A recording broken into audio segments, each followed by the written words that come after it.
أعوذ بالله من الشيطان الرجيم بسم الله الرحمن الرحيم أحييكم بتحية الإسلام السلام عليكم ورحمة الله وبركاته.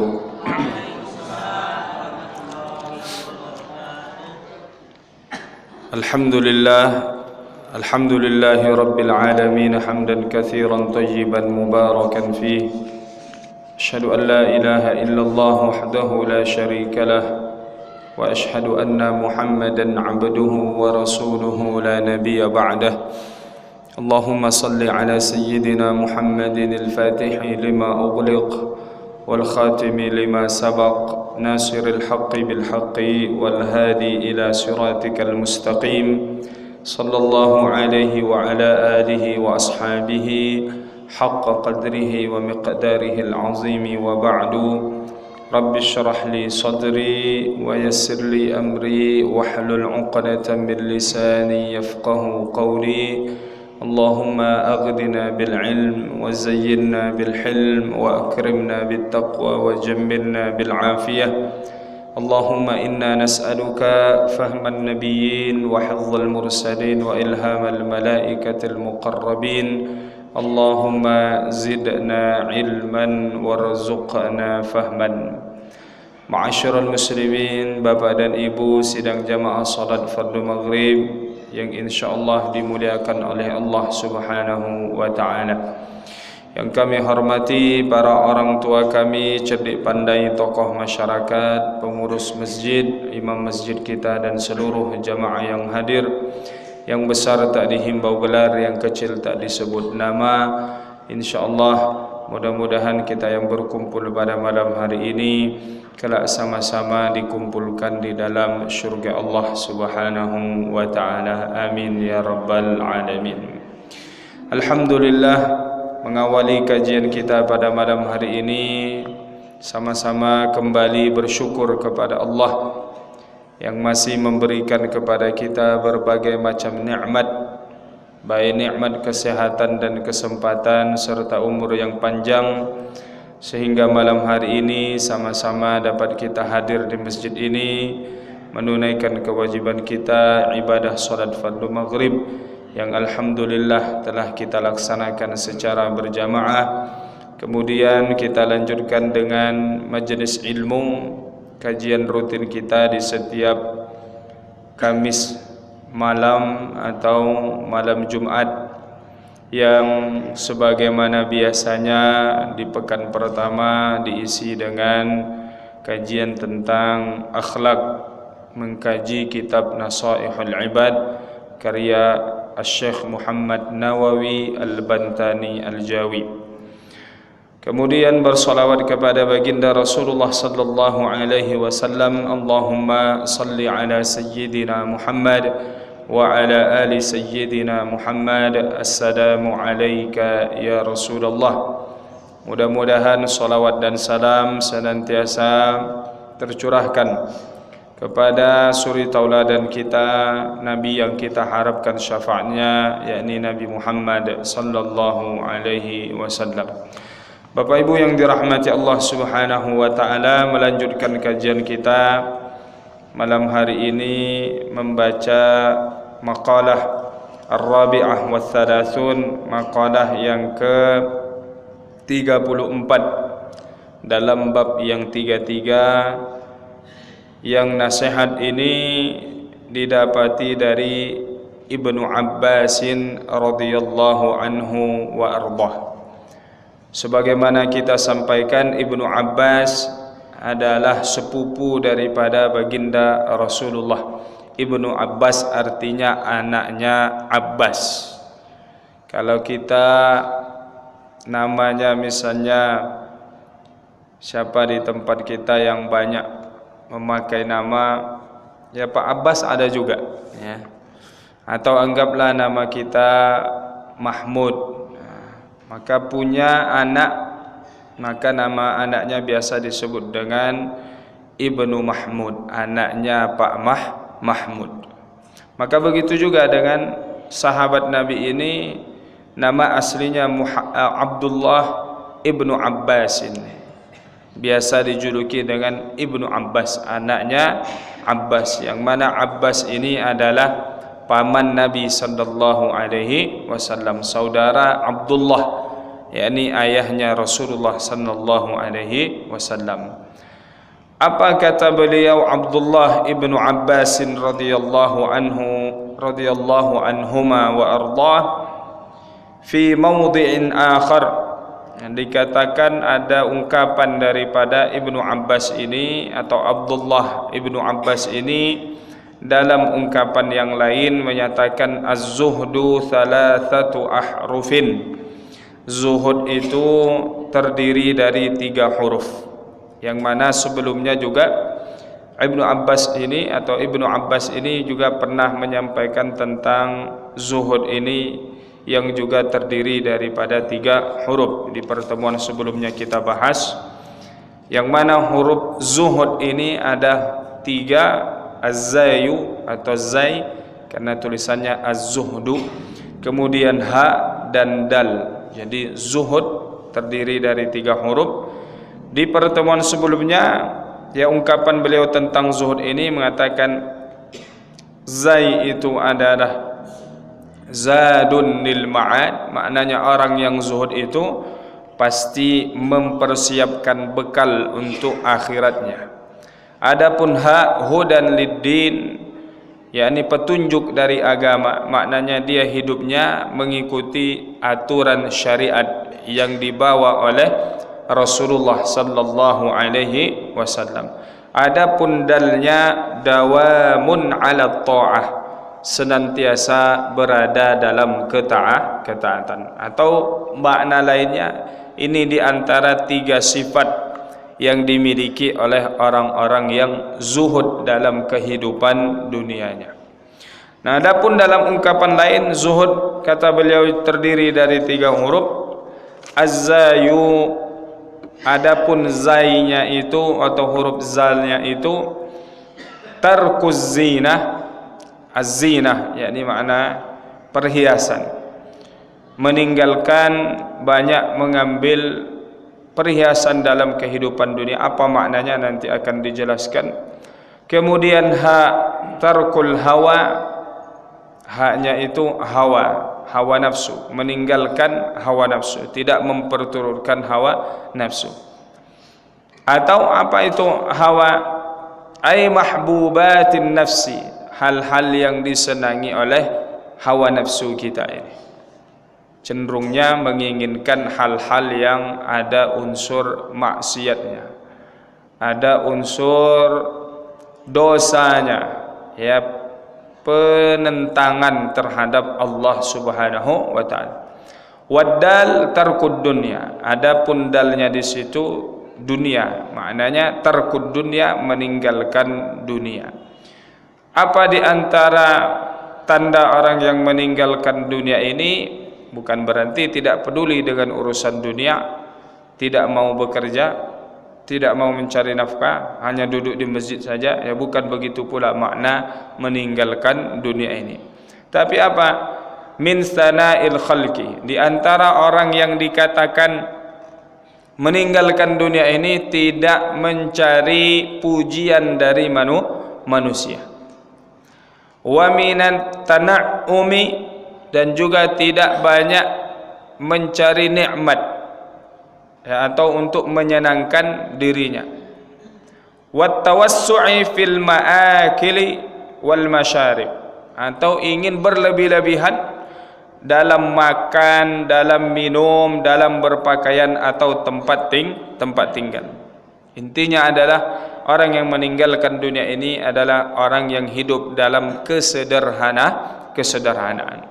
Dan itulah yang dicontohkan oleh baginda Nabi sallallahu alaihi wasallam. Bagaimana Rasulullah kita ketahui seorang nabi, kekasihnya Allah, dijamin masuk surga. Akan tetapi bagaimana dalam kehidupannya beliau hidup dalam keadaan sederhana. Meskipun malaikat Jibril pernah datang dan menawarkan kepada Nabi sallallahu alaihi wasallam kekayaan, kemudian kerajaan yang bisa melebihi kerajaannya Nabi Daud dan Nabi Sulaiman alaihi salam. Nabi yang paling kaya di antaranya Nabi Daud dan Nabi Sulaiman. Luar biasa kekayaan yang dimiliki oleh dua nabi ini. Maka Jibril menawarkan, ya Rasulullah, apakah engkau ingin hidup dalam keadaan seperti ini, atau kemudian diberikan kerajaan singgasana, kemudian kekayaan? Rasulullah memilih hidup dalam keadaan sederhana. Yang kata Nabi sallallahu alaihi wasallam, ya Jibril, wahai Jibril, cukup hidup seperti ini. In ashba'u yawman fa ashkur. Kalau suatu hari nanti aku kenyang ya Jibril, maka aku akan bersyukur kepada Allah. Wa in aju'u fa asbir. Kalau suatu saat nanti aku kelaparan, maka aku akan bersabar kepada Allah Subhanahu wa taala. Dan begitulah sejarah menceritakan kepada kita bagaimana Rasulullah sering tidak mendapati makanan untuk dimakan hari itu di dalam rumahnya. Kalau bahasa kita sekarang, sering tidak berasap dapurnya Nabi sallallahu alaihi wasallam. Padahal beliau manusia yang paling berhak untuk mendapatkan segala bentuk kenikmatan yang ada di kehidupan dunia. Kenapa? Karena beliau yang paling taat kepada Allah Subhanahu wa taala. Tapi begitulah dalam kehidupan Nabi. Pernah keluar di malam hari, ketika keluar berjumpa dengan dua sahabatnya, Abu Bakar As-Siddiq, Umar bin Khattab. Maka kemudian Rasulullah bertanya kepada kedua sahabatnya ini, ma akhrajakuma, apa yang membuat kalian keluar di malam hari ini?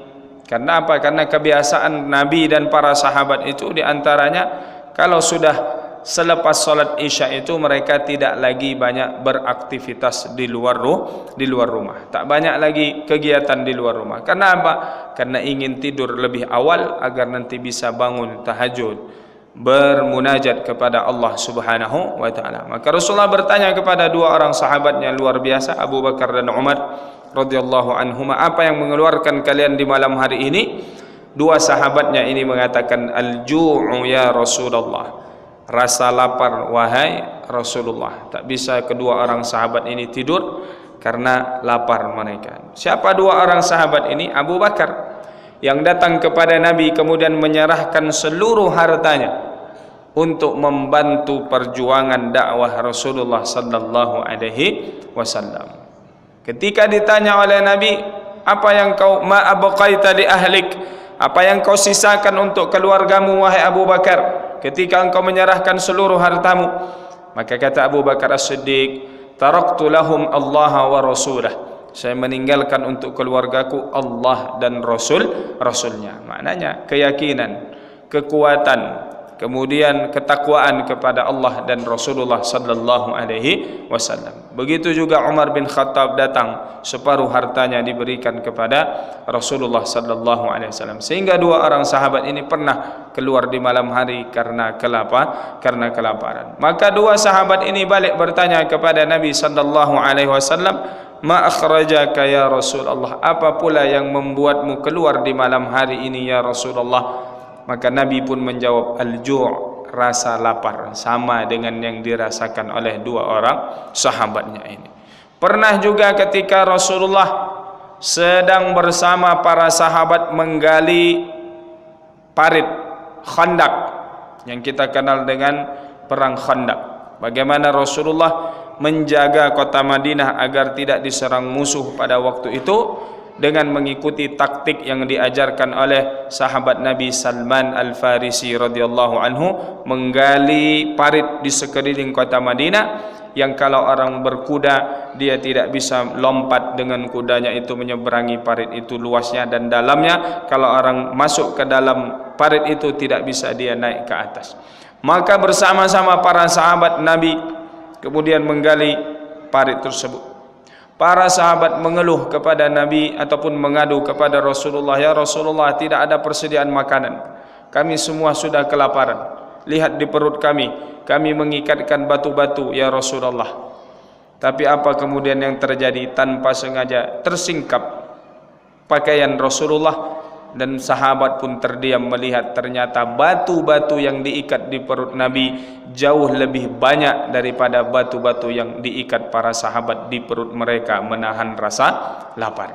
Nah, begitulah Rasulullah sallallahu alaihi wasallam dalam perjuangannya untuk apa? Menjaga syariat agama Allah Subhanahu wa taala untuk sampai kepada kita atau kepada umatnya yang hidup di hari ini.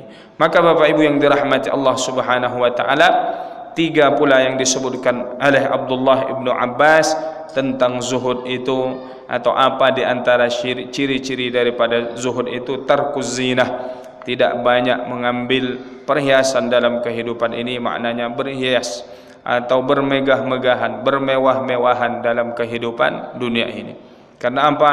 Karena bahaya kalau orang sudah cinta dengan kemewahan, apapun akan diusahakan untuk mempertahankan atau bahkan memperbanyak harta yang dimilikinya. Maka tidak heran kalau kita menjumpai ada orang yang kalau bahasa kita kekayaannya itu 7 turunan tak habis, tetapi masih saja yang dicarinya dunia, tidak menyisakan waktunya untuk Allah Subhanahu wa taala. Kemudian tarkul hawa, meninggalkan hawa nafsu, tidak memperturutkan hawa nafsu kita ini yang kecenderungannya, keinginannya adalah bersantai, tidak senang diberikan beban ketaatan ibadah kepada Allah Subhanahu wa taala. Maka Al-Imam Al-Ghazali rahimahullahu taala dalam kitab beliau Minhajul Abidin ilal Jannah meletakkan an-nafsu ini satu di antara godaan terberat dalam istiqamah kita ini beribadah kepada Allah Subhanahu wa taala. Kenapa? Karena nafsu ini muncul dari dalam diri kita. Ibaratnya bahasanya adalah musuh dalam selimut. Nah, kalau diumpamakan dalam kitab beliau itu, ya pencuri kalau asalnya dari dalam rumah kita sendiri, ada ternyata orang di dalam rumah kita itu yang kebiasaannya mengambil barang haknya orang lain, maka bahayanya lebih dahsyat daripada pencuri yang datang dari luar. Nah, begitulah dengan hawa nafsu kita ini, yang kata Imam Asy-Syafi'i rahimahullahu taala, nafsuka, hawa nafsumu, illam tushghilhu fit ta'ah syagalatka fil ma'siyah. Hawa nafsu kita ini, jiwa kita ini, kalau kita tidak giring dia, memaksa dia untuk berada dalam ketaatan, maka pastilah dia akan membawa kita kepada jalan kemaksiatan. Kemudian yang ketiga, tarkud dunia, meninggalkan dunia ini diantaranya adalah tidak menginginkan pujian sanjungan dari manusia, juga tidak banyak ingin bersenang-senang dalam kehidupan ini, berlebih-lebihan dalam makanan, dalam minuman. Apa di antara ciri termasuk orang yang sudah berlebihan dalam makan dan minum ini? Kata Nabi, kafa bil mar'i sarafan ayyakula kulla mashtaha. Seseorang dikatakan sudah berlebihan dalam makan dan minumnya ketika dia memakan dan meminum setiap apa yang diinginkannya. Atau apa bahasa kita, ya, memperturutkan semua seleranya. Ketika dia ingin makan bakso, dia beli bakso. Ingin makan sate, dia beli sate. Semua apa yang diinginkan terbesit dalam benaknya, dalam pikirannya, ingin minuman ini, minuman itu, semua diperturutkan. Maka itu kata Nabi sallallahu alaihi wasallam, sudah termasuk orang berlebih-lebihan dalam makan dan minumnya. Dan Allah tidak senang kepada orang yang berlebihan. Nah, inilah Bapak Ibu yang dirahmati Allah Subhanahu wa taala, nasihat yang pertama dalam makalah atau ungkapan nasihat yang ke-34 ini, yang didapati atau sumbernya dari sahabat Nabi Abdullah ibnu Abbasin radhiyallahu anhu wa arda, yang beliau adalah sepupu daripada Rasulullah sallallahu alaihi wasallam. Adapun nasihat yang kedua, al-maqalah al-khamisah wa thalathun, makalah yang ke-35 atau nasihat yang ke-35, an Hamid al-Laqafi rahimahullahu annahu atahu rajulun faqala lahu, dari salah seorang wali min awliyaillah antara wali Allah Subhanahu wa taala, nama beliau adalah Hamid Al-Laqafi. Suatu ketika beliau didatangi seorang laki-laki, faqala lahu, maka laki-laki ini berkata kepadanya, ausini, berikan aku nasihat atau nasihati aku. Faqala, maka kata Hamid Al-Laqafi rahimahullahu ta'ala kepada orang yang datang meminta nasihat ini, ij'al li dinika ghilafan ka ghilafis suhufi. Kata Hamid Al-Laqafi rahimahullahu ta'ala, jadikan atau buat bagi agamamu ini sampul seperti sampulnya suhuf, lembaran-lembaran, atau bahasa kita ya buku, kemudian ada sampulnya. Untuk tujuannya apa sampul ini? Menjaga isi daripada buku tersebut. Nah, karena buku kalau sudah hilang sampulnya, biasanya satu persatu lembaran yang ada di dalamnya pun akan berkurang. Ya, makin lama makin hilang. Maka guna sampul itu untuk menjaganya. Nah, begitu pula lah maknanya. Jadikan atau buat sampul untuk menjaga agama kita ini. Maka bertanya lagi laki-laki tadi, ma ghilafuddin, apa sampul agama ini, atau apa pembungkus dari agama ini agar agama ini tetap terjaga. Maknanya agar dia bisa menjalankan syariatnya Allah Subhanahu wa ta'ala. Qala lahu, maka berkata Hamid Al-Laqafi kepada laki-laki yang bertanya tadi, yakni ghilafuddin, sampulnya agama ini, tarkul kalami illa ma la budda minhu. Yang pertama untuk menjaga agama kita adalah meninggalkan banyak berbicara kecuali yang dibutuhkan saja.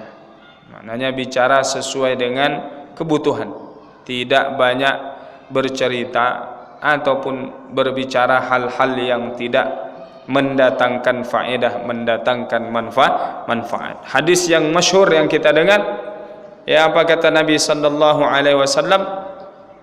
Kata beliau apa? Jika tidak bermanfaat ucapan kita, kata-kata itu, maka diam itu lebih baik. Ya. Kalau ucapan itu tidak memberikan manfaat, tidak mendatangkan kebaikan, tidak memberikan faidah, maka lebih baik kita memilih diam. Atau dalam ungkapan lain, as-sumtu hikmatun wa qalilun fa'iluhu. Diam itu adalah suatu hal yang sangat bijaksana, tetapi tidak banyak yang mau menunaikannya, mengerjakannya. Maknanya diam di sini adalah tidak banyak berbicara. Tapi yang terjadi apa? Dalam masyarakat kita semua orang rata-rata ingin banyak bicara. Apalagi sekarang ini, zaman dekat-dekat pemilu ini, semua mendadak menjadi pengamat politik. Semuanya seolah-olah mengetahui apa yang terjadi di negeri kita ini. Nah, maka di antara sifat pribadi seorang muslim adalah menjaga lisannya. Nah, dengan menjaga lisan inilah satu di antara cara untuk menjaga agama kita, menjaga syariatnya Allah Subhanahu wa ta'ala. Kenapa? Karena banyak orang nanti terseret ke dalam neraka karena dia tidak mampu menjaga lisannya. Banyak sekali bicaranya. Banyak bicara pasti banyak salahnya. Ya. Dalam pepatah Arab dikatakan athratul qadami aslamu min athratil lisani. Tergelincirnya kaki lebih selamat daripada tergelincirnya lisan. Tergelincir kaki paling keseleo sedikit, 3-4 hari sembuh. Tapi kalau lidah yang terpeleset, susah terkadang untuk mendapatkan obatnya. Maka tarkul kalami illa ma la budda minhu wa huwa ma la yahsulul maqsudu min umurid dunya illa bihi. Maknanya Ya kalau kita tidak berbicara atau tidak membicarakan hal itu, maka tak sampai maksud atau tujuan yang kita inginkan dalam hidup dunia ini. Ya. Qala Sulaiman alaihi salam au Luqman. Jadi ada ungkapan dari Nabi Sulaiman, atau kalau tidak dari Sulaiman, sumbernya dari Luqman.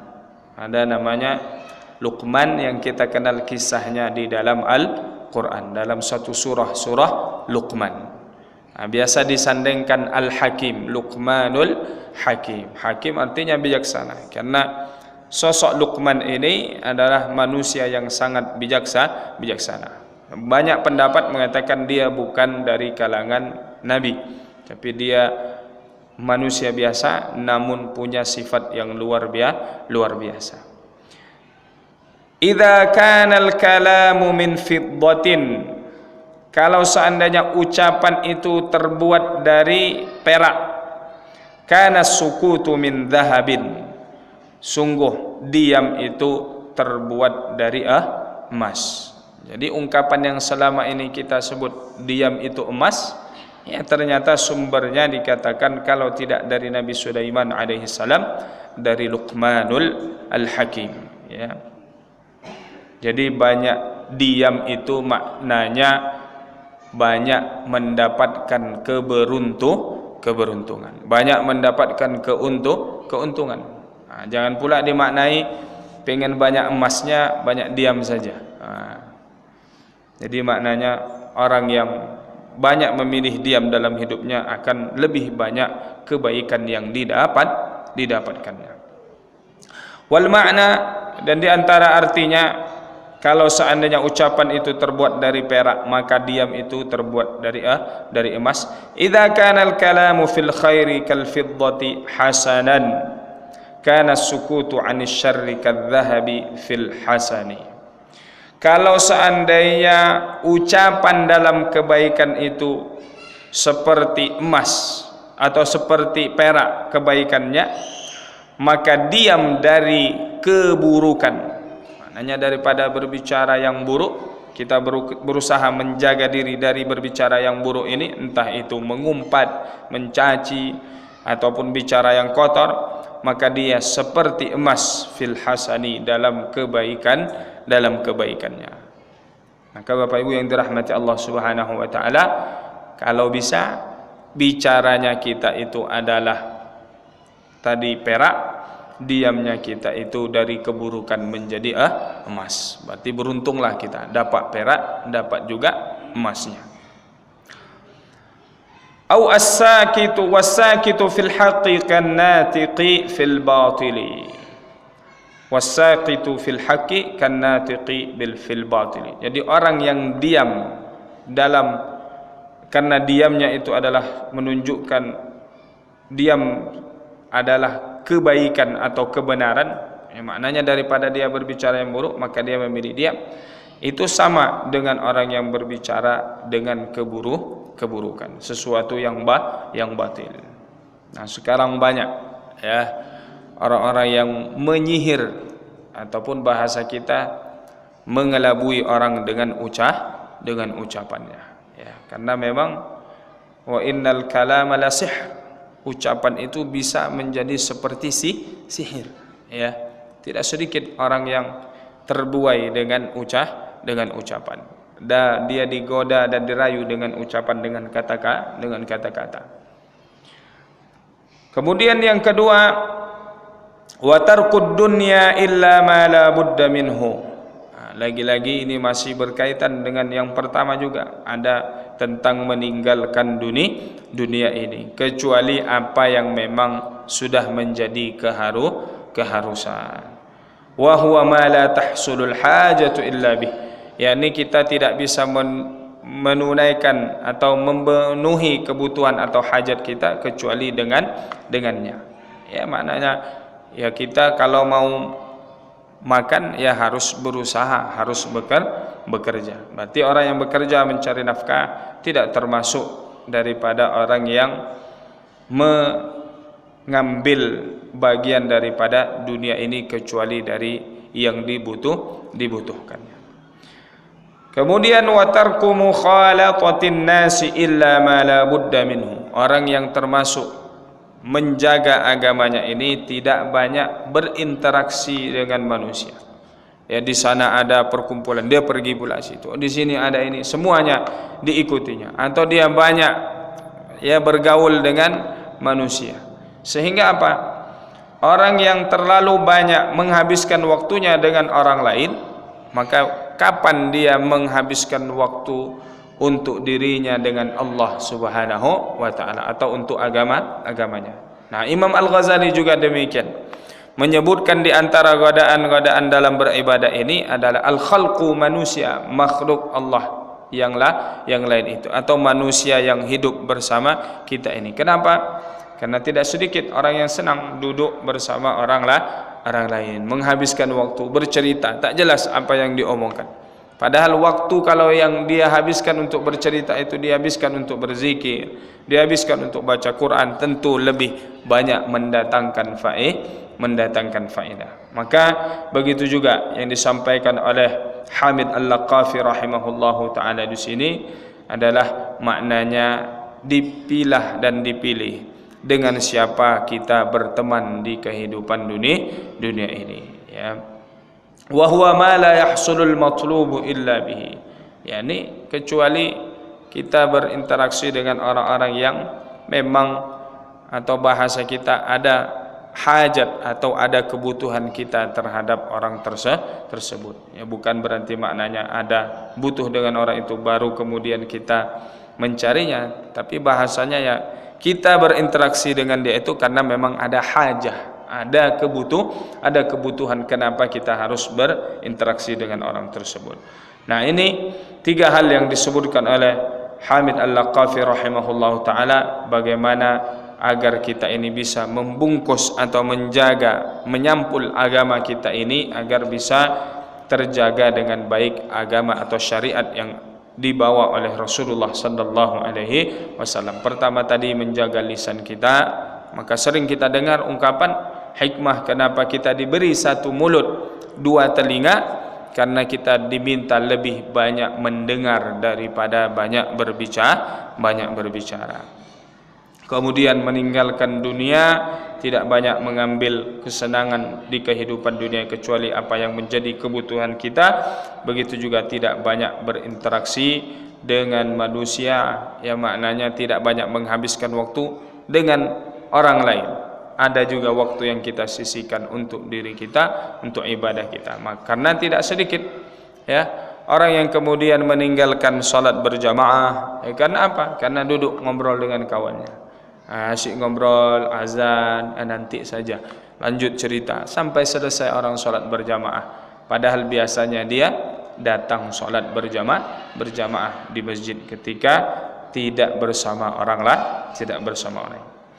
Wan nasu yang tanqasimu ila arba'ati aqsamin kama qalahu Sayyidi Abdul Qadir Al-Jailani qaddasa sirruhu. Berkata Syekh Muhammad Nawawi Al-Bantani menambah penjelasan ini bahwa manusia itu ada 4 macamnya, ada 4 jenisnya. Jadi maknanya siapa yang kita ajak berteman dari 4 golongan, 4 tingkatan manusia ini yang disebutkan oleh sumbernya dari Syekh Abdul Qadir Al-Jailani. Pertama, rajulun la lisana lahu wala qalba wa huwa al-asi al-ghabi. Manusia yang pertama orang yang tidak punya lidah, tidak punya lisan, dan tidak punya hati. Maknanya apa? Ya, ucapannya tidak dijaga, begitu juga hatinya tidak baik.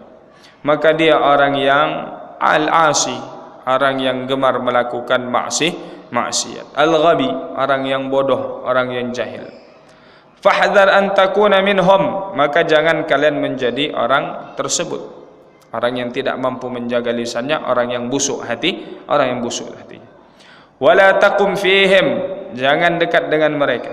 Fa innahum ahlul azab, karena mereka ini orang di antara yang akan mendapat siksa di akhirat nanti. Berteman dengan mereka ya sama saja menjerumuskan diri untuk disiksa juga bersama mereka. Maka lihat, kalau ada orang yang tidak pandai menjaga lisannya, berhati-hati, jangan banyak dekat dengan dia, karena bisa menular penyakit atau keburukan yang ada pada diri orang tersebut. Lebih hebat atau lebih cepat menularnya dari virus yang kemarin kita khawatirkan, itu virus COVID, virus corona. Su'ul khuluqi yu'di, perangai yang buruk itu cepat menular. Ini menjadi bukti nyata di zaman sekarang, di mana sosial media, internet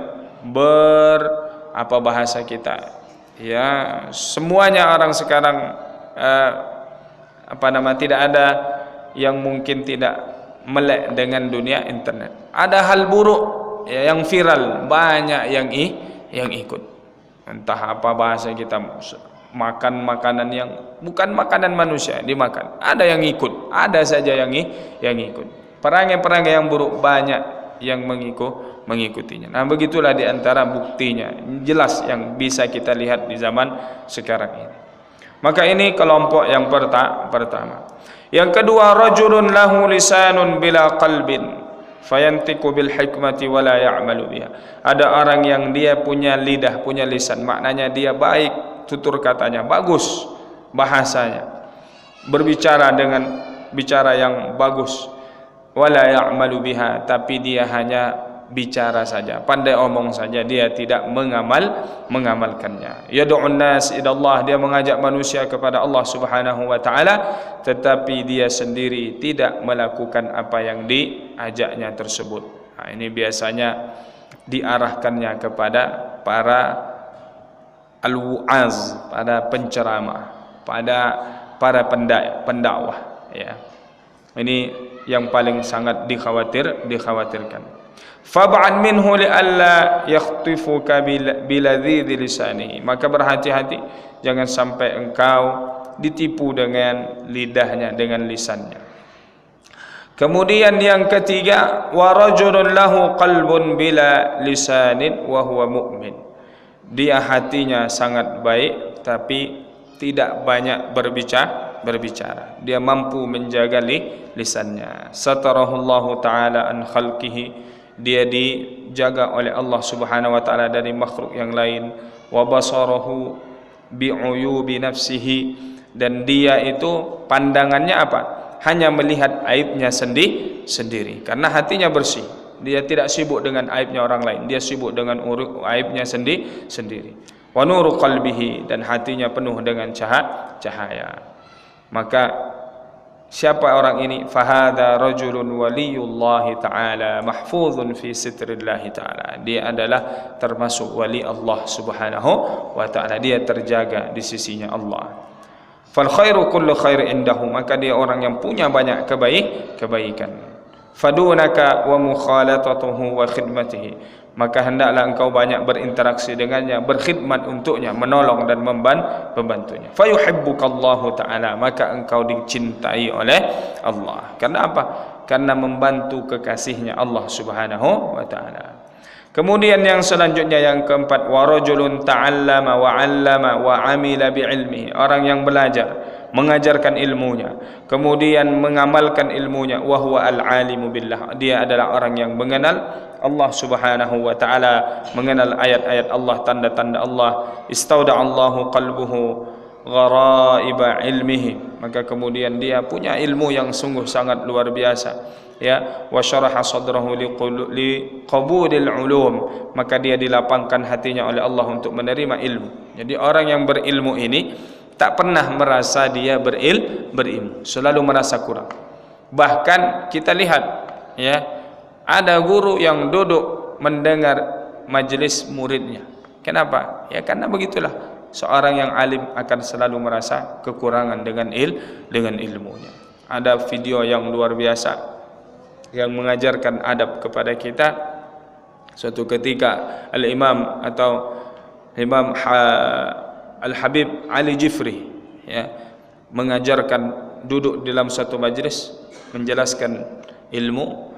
Kemudian datang, Allahu yarham Syekh Sayyid Ramadan Al-Buti rahimahullahu ta'ala, beliau wafat ketika sedang mengajar di majlis. ada bom yang meledak di majlis tersebut dan beliau wafat pada saat itu. Datang Syekh Sayyid Ramadan Al-Buti, dan tentu beliau lebih senior daripada Al-Habib Ali Jufri. Beliau ingin duduk di belakang sana, tapi kelihatan ya sama Habib Ali Jufri kemudian menyuruh beliau duduk di depan, tapi Syekh Ramadan Al-Buti menolak, tak mau. Tetapi dipaksa, akhirnya kemudian duduk di depan dan diminta menyampaikan beberapa sepatah kata dalam majlis tersebut. Nah, begitulah adabnya orang-orang yang alim, orang-orang yang mengenal Allah, tak pernah merasa dia hebat daripada orang lain. Nah, inilah Bapak Ibu yang dirahmati Allah Subhanahu wa taala, dua makalah atau dua untaian nasihat yang kita sampaikan pada malam hari ini, yang mengingatkan tentang kita ya bagaimana hidup di dunia ini adalah sementara. Jangan banyak mengambil kecuali apa yang menjadi hajat atau kebutuhan kita. Jaga lisan kita, kemudian ya persiapkan bekal untuk akhirat kita, atau jaga agama kita ini. Ya, di antaranya juga kemudian bagaimana agar kita bisa memilih siapa yang kita jadikan teman duduk di muka bumi Allah Subhanahu wa taala ini, agar mereka yang baik, yang saleh menjadi teman kita ini bisa memberikan syafaat bagi kita di akhirat nantinya. Yang kata Imam Hasan Al-Basri, orang yang saleh bisa memberikan syafaat kepada temannya. Nanti di akhirat orang yang saleh ini ditanya oleh Allah, bagaimana nikmat di dalam surga? Cukup ya Allah, sungguh sangat luar biasa. Tapi dulu ada temanku di dunia, kawan waktu berangkat umrah, sama-sama haji, duduk di majelis ilmu, satu kelompok kami ketika berkurban. Nah, kelompok ini dia ada di situ bersama kami, tapi tidak ada di dalam surga ini ya Allah. Nah, ternyata kawannya nyangkut di neraka. Hanya dia minta kepada Allah Subhanahu wa taala, akhirnya kawannya itu dikeluarkan dari neraka dan dimasukkan ke dalam surga. Itulah tujuannya, di antaranya kita berteman dengan orang-orang saleh, berteman dengan orang-orang yang taat kepada Allah Subhanahu wa taala. Demikian Bapak Ibu yang dirahmati Allah. Mungkin sebelum kita tutup ada pertanyaan dari jamaah, kami persilahkan. Silakan.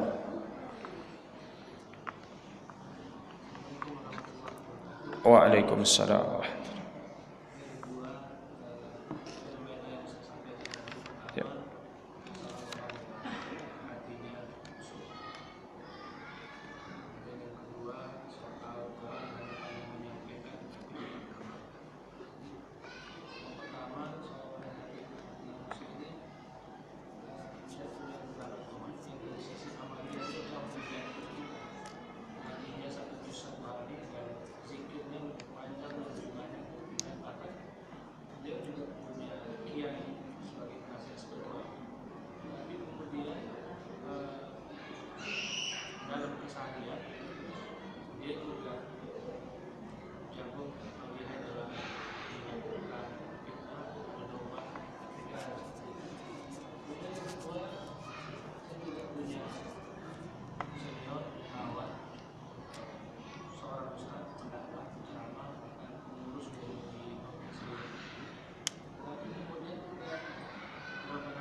Ya, itulah memang dahsyatnya fitnah dunia ya. Jadi bisa menimpa siapa saja, baik itu orang yang sudah kita anggap dia alim, dia orang yang soleh, tapi kapan saja bisa dia tergelincir, kapan saja bisa melakukan kesalahan.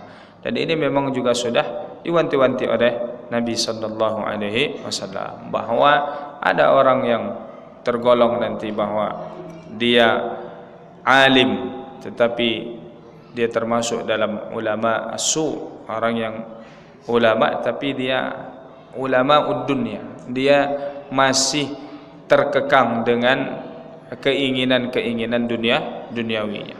Maka kita juga harus pandai ataupun kemudian melihat di fenomena sekarang ini, memang di mana-mana ataupun banyak yang memunculkan, wah ini ulama, ini ulama, ini ulama. Jadi kadang kita bingung, ini ulama yang mana sebenarnya yang harus kita ikuti.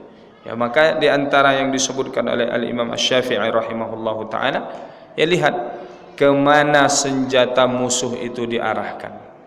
Kalau diarahkannya ke ulama si A, ya berarti musuh itu ya takut kepada ulama yang ini. Berarti ulama itulah yang benar-benar memperjuangkan agama Allah Subhanahu wa taala. Tapi kalau ada ulama yang masih senang ya bermesraan dengan musuh-musuh Allah Subhanahu wa taala, ya ini yang patut dipertanyakan.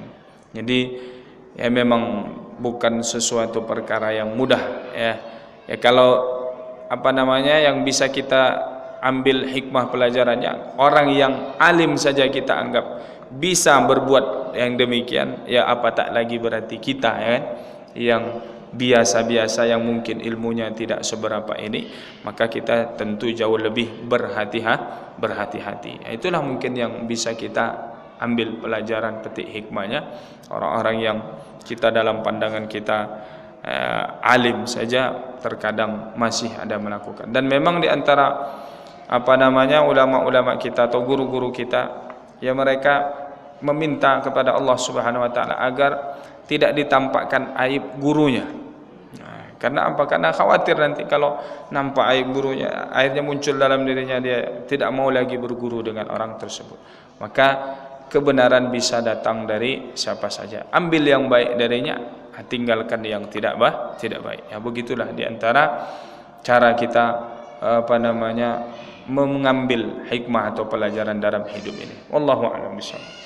Demikian Bapak Ibu yang dirahmati Allah Subhanahu wa taala yang dapat kita sampaikan pada malam hari ini, mudah-mudahan bermanfaat, menjadi pengingat bagi kami yang menyampaikan dan kita semua yang mendengarkan. Ihdinas siratal mustaqim. Allahumma ja'alna minal ladzina yastami'una al-qawla fayattabi'una ahsana. Allahumma inna nas'aluka al-huda wat-tuqa war-ridha wal-'afafa wal-ghina. Allahumma aghnina bil 'ilm wa zayyinna bil hilm wa akrimna bit taqwa wa jammilna bil 'afiyah. Rabbana atina fid dunya hasanah wa fil akhirati hasanah wa qina 'adzaban النار وصلى اللهم على سيدنا محمد وعلى آله وصحبه أجمعين والحمد لله رب العالمين والسلام عليكم ورحمة الله وبركاته.